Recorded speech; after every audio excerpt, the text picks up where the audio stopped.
Hello again.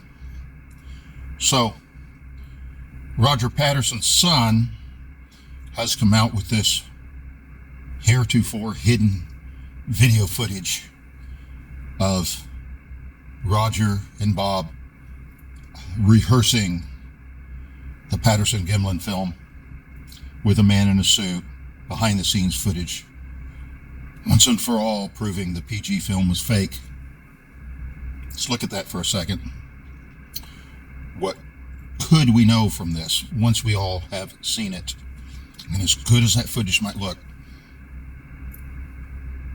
Okay, evidence, like statistics, very often they can say whatever you want them to say. But there are certain types of evidence that gives you a more accurate picture. And we'll get into that.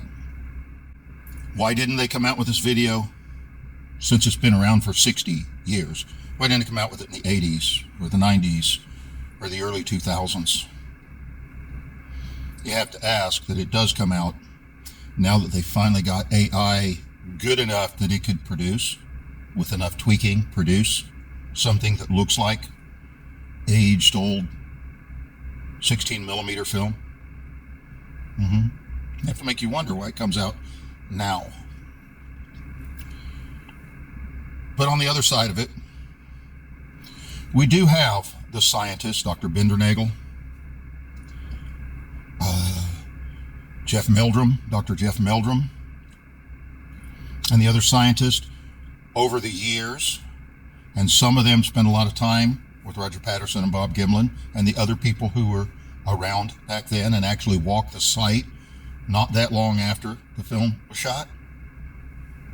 And all they have said, scientists that know anatomy, the special effects people that have over the years pointed out how it could not possibly be a man in a suit, because not only did we not have the technology to create a suit like that then, we actually don't have technology to create a suit that would do that today. The fact that the foot bends in the middle, the mid-tarsal break, which a human foot couldn't do, and a human foot in any kind of suit still would not bend in the middle of the foot. So we know all this, but there's a bigger piece of it. Now, I've seen Bob Gimlin's interviews in the last 3 or 4 or 5 years. I've seen him in interviews from 25 years ago. I saw the interview with him 4 or 5 days after the PG film was shot. And one thing I observed, and everybody else has observed over the years, is what kind of man this is. You look at if I taught a college course on body language, I'd use an interview with Bob Gimlin, because he is a perfect example of what to look for when somebody is flat out telling you the truth. He's just a straight up guy who says, I don't know, but this is what I saw. This is what I experienced. Lauren Coleman, who has a degree in psychology, has said the same thing for his personal sitting down for hours with Bob Gimlin. I trust his character, and character is evidence. You know, if you know somebody's crooked and some money goes missing, that was your wallet sitting on the coffee table and you're missing $10, and there was a guy sitting there who's got questionable character, you know he took it. You just do. Let's look at this son of Roger Patterson showing up with this footage these years later, all these years later. Now the AI video can produce something that looks so real and so authentic to the time. You know, if I found out my dad did something fraudulent, I certainly wouldn't want to broadcast it to the world.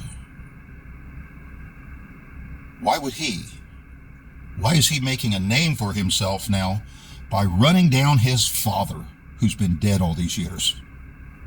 What's that say about his character? And when it comes to evidence, I'd put Bob Gimlin's character up against this son of Roger Patterson by what they have demonstrated their characters to be. I'll stand with Bob Gimlin every day of the week, regardless of what this footage supposedly says. I'm starting with the man in the mirror.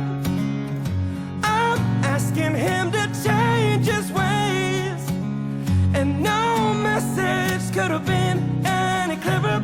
If you wanna make the world